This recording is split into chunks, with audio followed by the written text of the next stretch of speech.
Skaitinys iš pranašo Zacharijo knygos. Štai ką sako Viešpats. Didžiai džiūgauk Ziono dukra, garsiai krykštauk dukra Jeruzalė. Štai tavo karalius pas tave ateina. Jis išaukštintas ir pergalingas, nuolankus ir joja ant asilo. Ant asiliuko, asilės jauniklė. Jis išvarys kovos vežimus iš Efraimo ir karo žirgus iš Jeruzalės. Karo lankas bus sulaužytas, jis skelbs taiką tautoms. Jo valdžia bus nuo jūros lig jūros ir nuo upės lig žemės pakraščių. Tai Dievo žodis.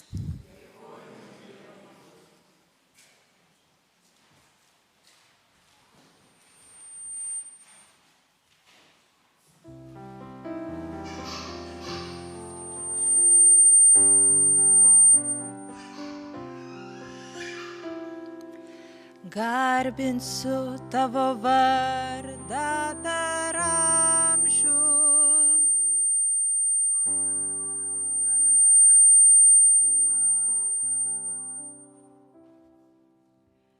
Garbinsiu tavo vardą per amžius. Mano Dieve ir Karaliau. Aukštinsiu tave, mano Dieve ir Karaliau. Tavo vardą garbinsiu per amžius. Garbinsiu tave kasdieną. Šlovinsiu tavo vardą per amžius. Garbinsiu tavo vardą per amžius, mano Dieve ir Karaliau.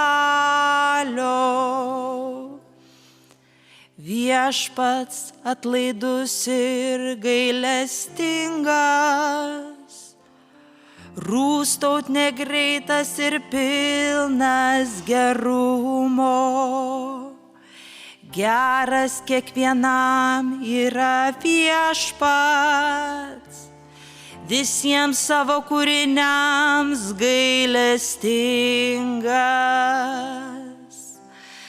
Garbinsiu tavo vardą per amžius, mano Dieve ir Karaliau. Tau Viešpatie visi tavo kūriniai te dėkoja ir te garbina tave visi ištikimieji. Te pasakoja apie tavo karalystės garbę, te garsina tavo galybę.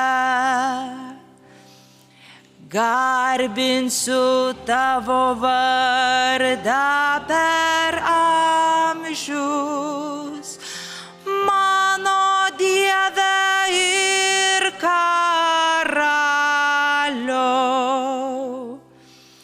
Viešpats ištikimas visais savo žodžiais, o visais darbais maloningas. Viešpats kiekvieną klumpantį prilaiko, pakelia gyvenimo palaužtuosius. Garbinsiu tavo vardą per amžius, mano Dieve ir Karaliau. Garbinsiu tavo vardą per amžius, mano Dieve ir Karaliau.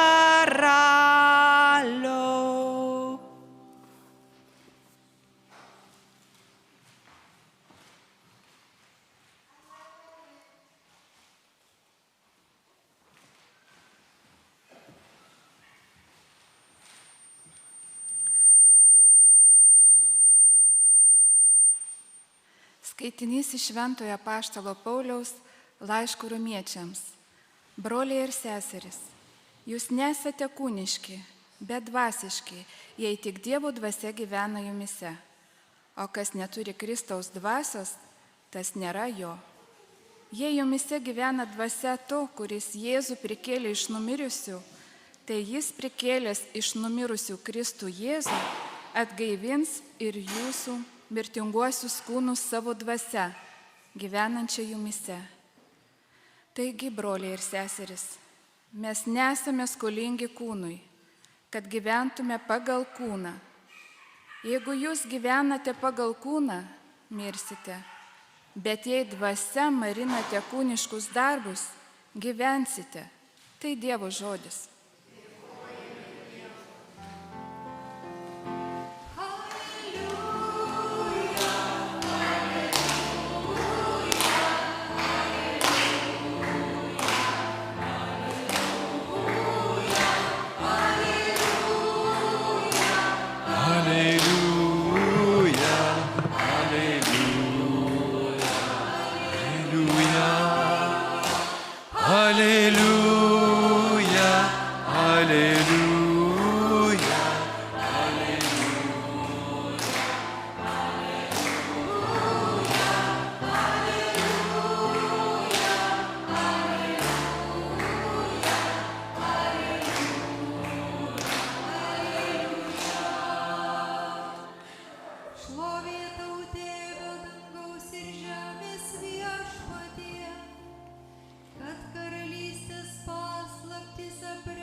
Viešpats su jumis. Iš Šventosios Evangelijos pagal Matą. Garbė tau, Viešpatie. Anuo metu Jėzus bylojo: aš šlovinu tave, Tėve, dangaus ir žemės Viešpatie, kad paslėpei tai nuo išmintingųjų ir gudriųjų, o apreiškei mažutėliams. Taip, Tėve, nes tau taip patiko. Viskas man yra mano tėvo atiduota ir niekas nepažįsta sūnaus, tik tėvas. Nei tėvo niekas nepažįsta, tik sūnus, ir kam sūnus panorės apreikšti. Ateikite pas mane visi, kurie vargstate ir esate prislėgti, aš jūs atgaivinsiu. Imkite ant savo pečių mano jungą ir mokykitės iš manęs, nes aš romus ir nuolankios širdies. Ir jūs rasite savo sieloms atgaivą. Mano jungas švelnus, mano našta lengva. Viešpaties žodis. Jėzau, tavo žodžiai te panaikina mūsų klaidas. Alleluja, alleluja, alleluja, alleluja. Alleluja, alleluja, alleluja. Alleluja.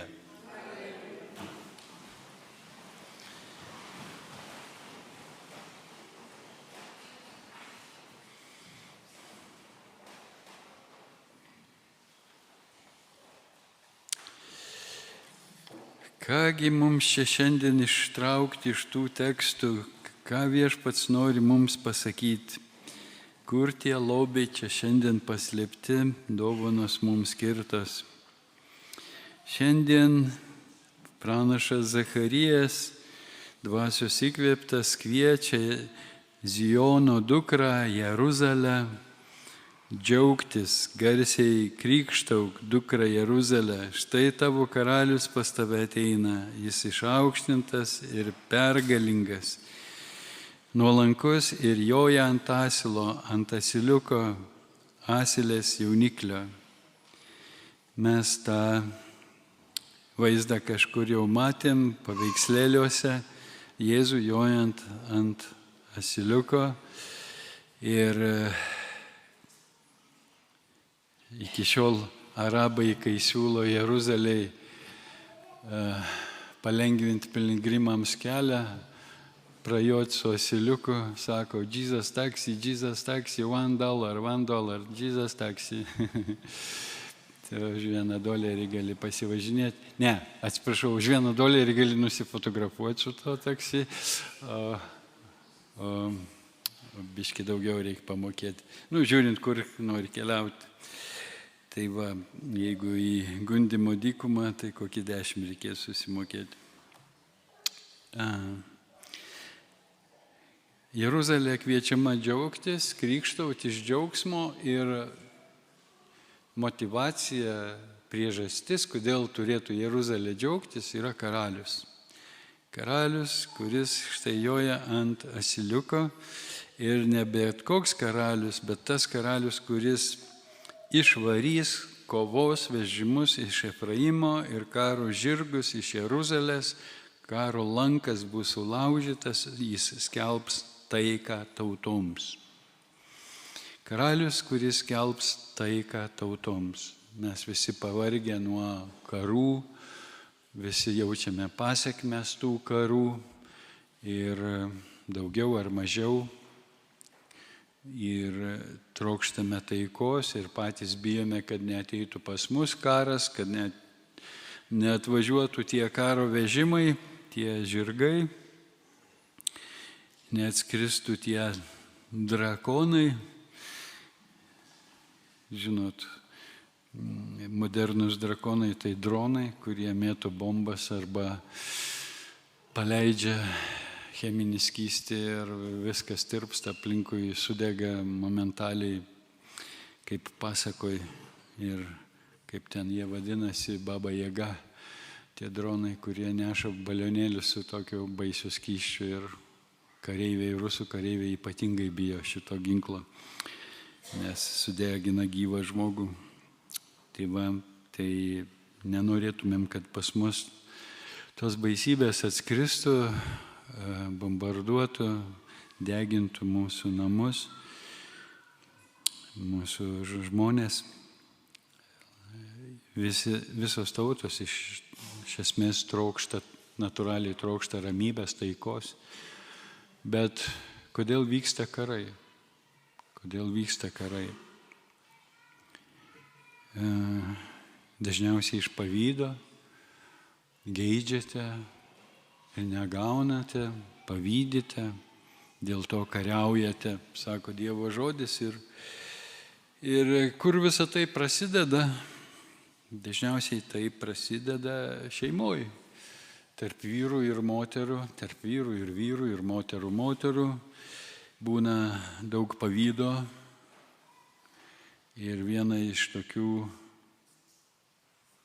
pretenzijų, ambicijų būti karaliais, būti aukščiau kitų, valdyti, kontroliuoti.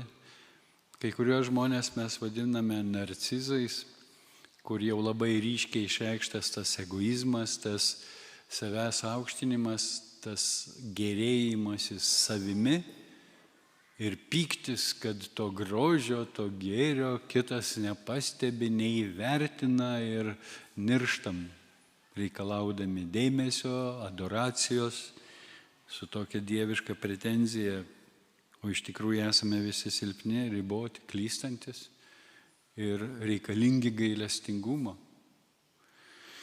Jėzus šiandien skelbia palaiminimą mažutėlėms. Ir kasgi tie mažutėliai? Ir ką Viešpats paslėpė nuo gudriųjų ir išmintingųjų, apreiškė mažutėlėms. Kažkaip prisimename ir Jėzaus palaiminimus, palaiminti dvasingieji vargdieniai, jų yra dangaus karalystė. Kaip dažnai save tikinčiais laikančių žmonių gyvenimas skiriasi nuo to, ką jie skaito, ką jie deklaruoja, ką jie išpažįsta. ir nuo to, kaip jie gyvena, kaip jie elgesi su savim, kaip jie elgesi vienas su kitu. Ir galim pastebėti tą realybę, kad visi esame įkalinti nepaklusnume, visi padarome klaidų, paskui atsipeikėjam, gailėmės, būna per vėlu kartais, bet kai kurie yra, atrodo, beviltiškai apakę. Ir kodėl Viešpats leidžia tą apakimą ir slepia kažką nuo jų, jie nemato Dievo šlovės, nemato, koks Jėzus yra, nepajėgus juo sekti, nors gali deklaruoti, kad jie tiki Dievą, deklaruoti, kad jie ištikimi Kristui, Kristaus mokymui, gali būti raidės žmonės, uolus labai, bet tuo tarpu viduje visiškai egoistai, nelaimingi, liūdni, visą laiką su pretenzija, kad per mažai mylimi, per mažai įvertinti, per mažai pastebėti. Ir tas polinkis priversti kitą gėrėtis, adoruoti save veda į įtampas, į kivirčius, į priekaištus, skaudinančius žodžius, įsiskaudinę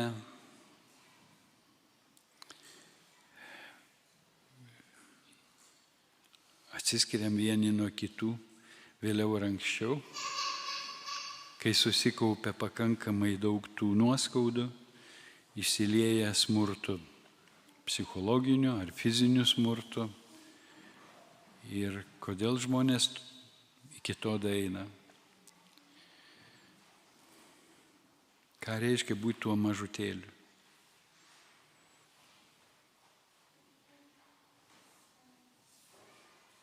Ką reiškia numirti savo, kad gyventi Kristui?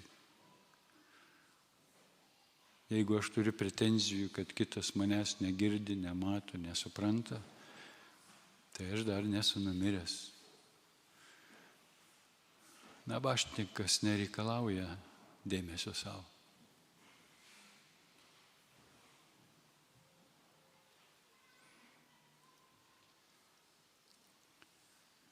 Jeigu aš numiriau ir gyvenu dėl Kristaus, ir Kristaus dvasia gyvena manį, jį visą laiką ieško Kristaus, kad atpažinti Kristų kitame, kad gerėtis Kristumi, mylėti Kristų, būti dėkingam Kristui, kuris mane atpirko, kuris mane išgelbėjo. Ne savęs ieškoti, Kristaus ieškoti. Kartais ir bažnyčioje girdim, kad reikia atrasti save, nebent tam, kad save numarinti. Atrasti save reikėtų, kol mes neatpažįstam savęs, gyvenam iliuzijose ir kankiname aplinkui esančius žmonės su savo pretenzijom, ambicijom, užgaidom. Ir sukeliam karus, ir tarp valstybių valdovų tas pats. Noras būti galingesniu, didingesniu, garbingesniu. Ir ta garbė suprantama, kiek aš turiu turto, kiek aš valdau žemių. Vat, turim tokį kaimyną nepasotinamą rytuose, kurie savo žemėse nesusitvarko, bet geidžia vis kitų žemę. Ateina ir nusiaubė tas žemės ir skurde laiko žmonės savo valdžioj.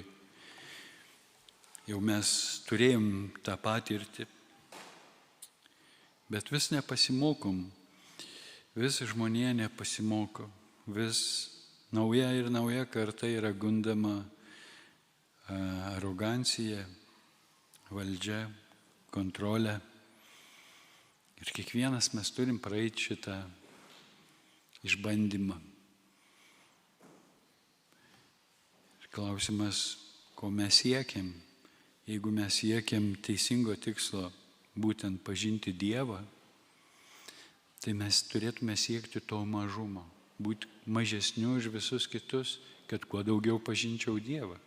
Nes Dievas slepia tai nuo gudriųjų, išmintingųjų ir dar pridėčiau didžiųjų. Ne?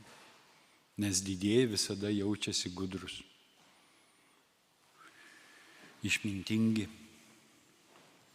O tas, kuris nusižemina prieš Dievą ir laiko save nevertų Dievo meilės, nevertų ir žmonių meilės ir dėmesio, o kažkaip tas susilaukia įvertinimo Dievo akise, nes jis pripažįsta tiesą. Mes iš tikrųjų nesam verti. Mes visi esam nusidėję ir verti amžino pragaro, amžino vienišumo, amžinų patyčių, susidėję su bloga kompanija, su piktosiom dvasiom. Todėl, kaip mums išsivaduoti iš tos kompanijos, Jėzus ateina išvaduoti mūsų. Ir kas atsiveria tam išvadavimui, tam išlaisvinimui, tai jo nešamai taikai, tam jo nešamam šalom, kas numiršta savo, kas numiršta senajam gyvenimui, kas atsižada iš visos širdies savo senojo gyvenimo būdo, visų ambicijų ir pretenzijų, savo teisumo, nuo savo teisumo. Ir atsiveria tam teisumui, kurį Jėzus dovanoja, mus nuteisindamas, už mus atlikdamas bausmę, ir skelbdamas mums atleidimą ir kviesdamas mus gyventi naują gyvenimą. Gyvenimą dėl Dievo, o tai reiškia ir viens dėl kito, ne dėl savęs, o dėl kito.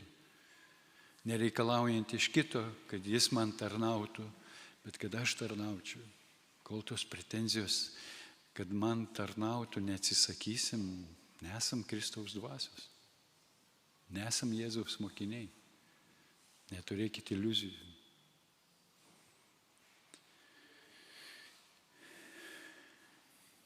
O ką daryti su tais, kurie iš mūsų reikalauja? Ar jie nenodėmiauja mūsų atžvilgiu?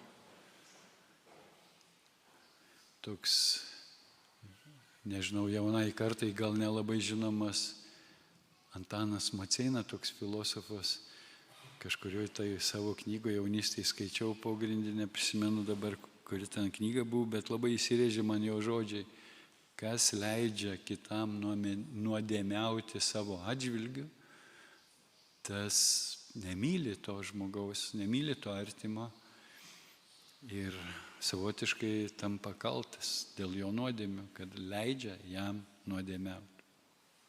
Jeigu mūsų Viešpats išlaisvino, mes neturėtumėm leistis kieno nors vėl pavergiami.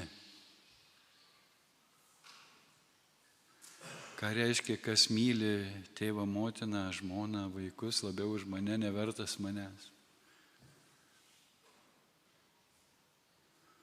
Kas klauso, kas vergauja ir neklauso Jėzaus žodžių, gal yra nevertas jo? Keliu klausimus.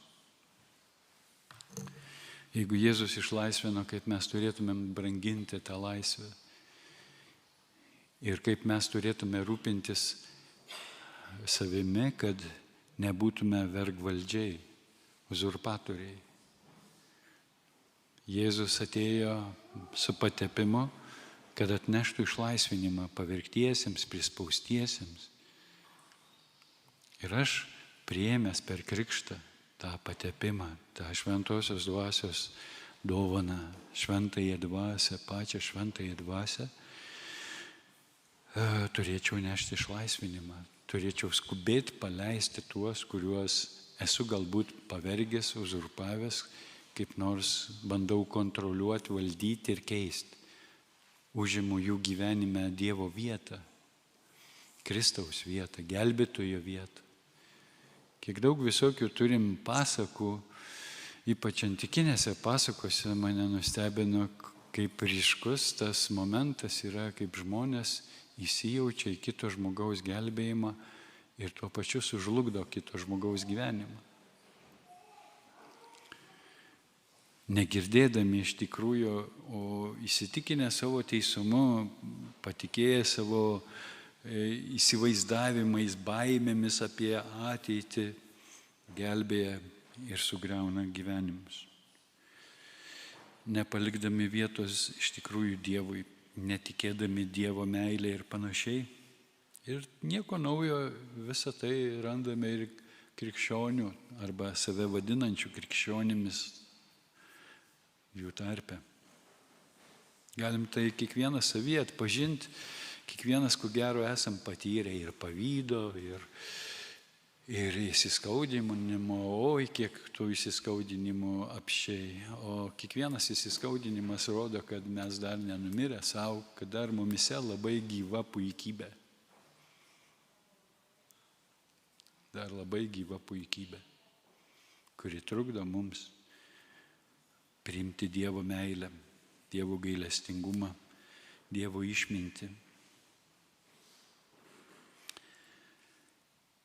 Viskas man yra mano tėvo atiduota ir niekas nepažįsta sūnaus, tik tėvas. Nei tėvo niekas nepažįsta, tik sūnus ir kam sūnus panorės apreikšti.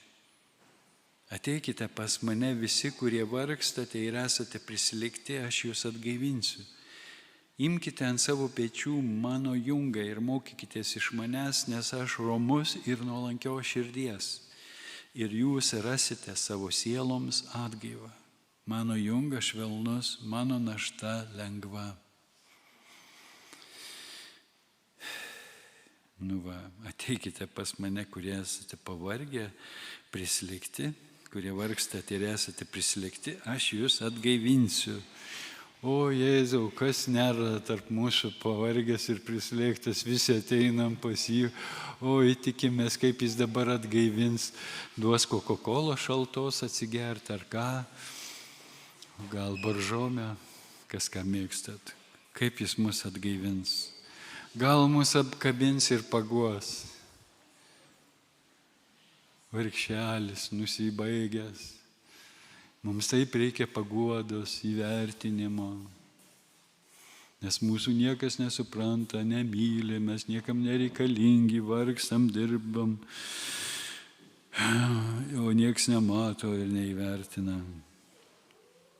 Ir dar kiek neteisybės patiriam. Kai norim gero daryti ir susilaukiam nedėkingumo, įtarinėjimo, o kažkas dar apkalba, išjuokia, vai. Ateikim pas Jėzų, ateikim ir ką jis sako, imkite ant savo pečių mano jungą. Čia viešpatį man pavargusiam dar jungą, dar mažai man vargų. Čia kažkoks nesusipratimas. Kaip galima ant pavargusio užkrauti jungą dar? Kas yra jungas? Jaunimas nelabai gal to žodžio žino. Aš žinot, kas yra jungas. Jungas yra tas toks įrankis, kur uždeda jaučiams ant sprando ir jie tempia plūgą arba vežimą. Jungas. Pakinkyti gyvuliai tempia jungą, neša jungą. Taigi Jėzus siūlo mums savo jungą. Tai, ką tempia Jėzus ant savo pečių, kaip jautis, siūlo mums perimti jo jungą. O man savo neužtenka.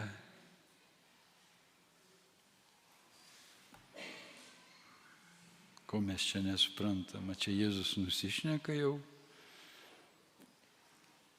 Kas čia vyksta? Kas čia paslėpta?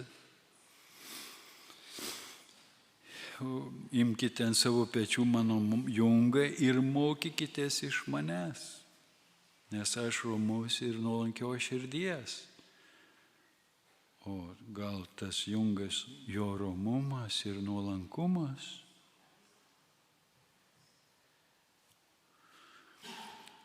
Bet mes dažniau akcentuojame, kad jis myli. O kaip jums sekasi, kaip mums sekasi mylėti? Mylėti kitą.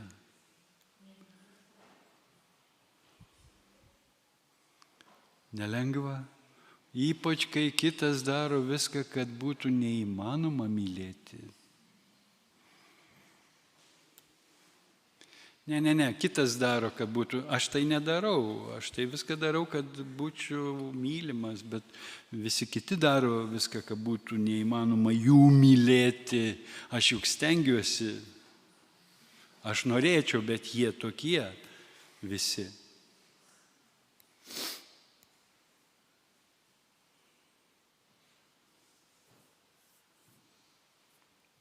O ką Jėzus padarė mylėdamas mus? Atidavė gyvybę už mus, prisėmė kentėjimus už mus, pažeminimus, patyčias, numirė, praliejo kraują, kad mus nuplautų, apvalytų, pašventintų, nuteisintų.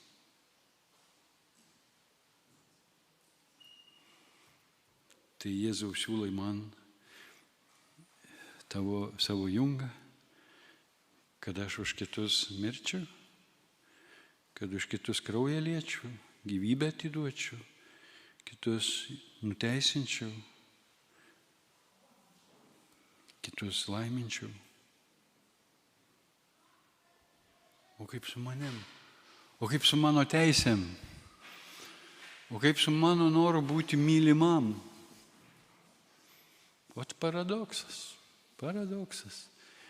Kol tu neatsižadėsi būti mylimas ir nepradėsi pats mylėti kaip Jėzus, niekada tau nebus gana kitų meilės. Mūsų širdis yra bedugnės. Psalmė sako, žmogaus širdis bedugnė. Jos niekas negali pasotinti. Tik Dievas. Ir galit nevarkit.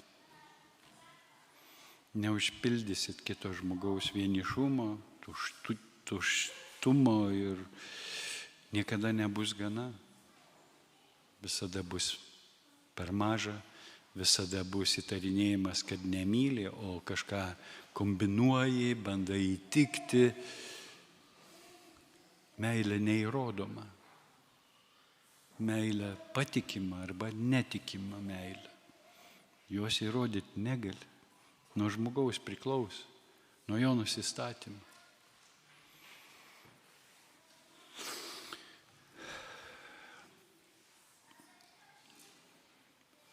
Bet kodėl Jėzus toliau sako, ir jūs rasite savo sieloms atgaivą. Mano jungas švelnus, mano našta lengva. O juk mano našta tai labai sunkiai. Pati sunkiausia mano našta visam pasauliu. Niekas tokios sunkios naštos neneša kaip aš. Nu nebent ukrainiečiai ir žydai. Bet kiekvieno mūsų našta yra svarbiausia ir didžiausia. Kiekvieno mūsų skausmas yra didžiausias. Nes mes kitų nejaučiam, nežinom, negalim palyginti. Galbūt iš šono matom, bet kas ten žino. Gal apsimeta jie tai.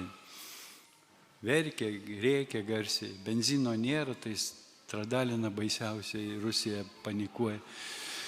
Ne, dabar pilnas YouTube'as kliksmo. Kaip blogai viskas. Bet kaip suprasti, kaip gali jungas būti švelnus, kaip gali našta būti lengva.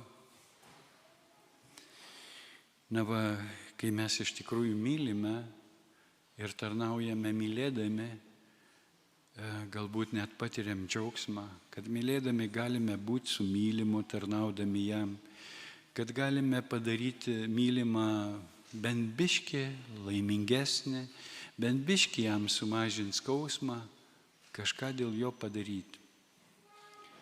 Mums pasidaro gera, nors mes galbūt pavargstam. Kas esat tai patyrę? Mamos, mylėdamos vaikus, kiek jos vargsta ir ne visada skundžiasi. Kai vyras bando uždėti žmonai savo jungą, tada jau jos lūžta arba atvirkščiai.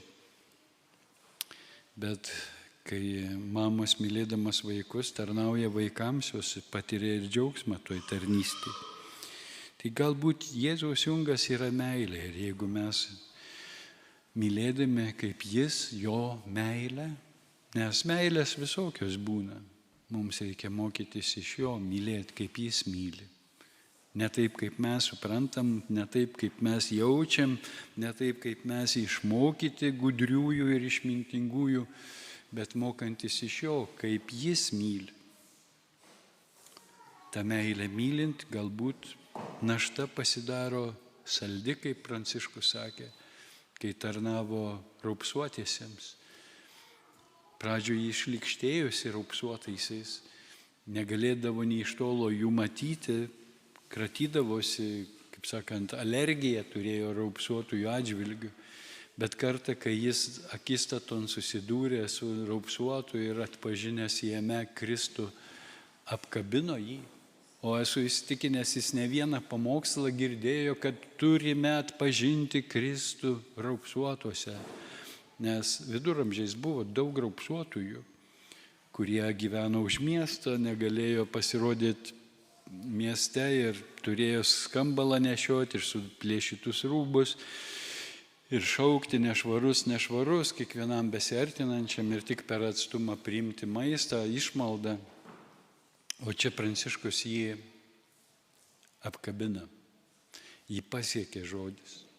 Viduramžiais iš tikrųjų raupsuotieji buvo kai kurių tikinčiųjų bažnyčių laikomi Kristaus atvaizdu.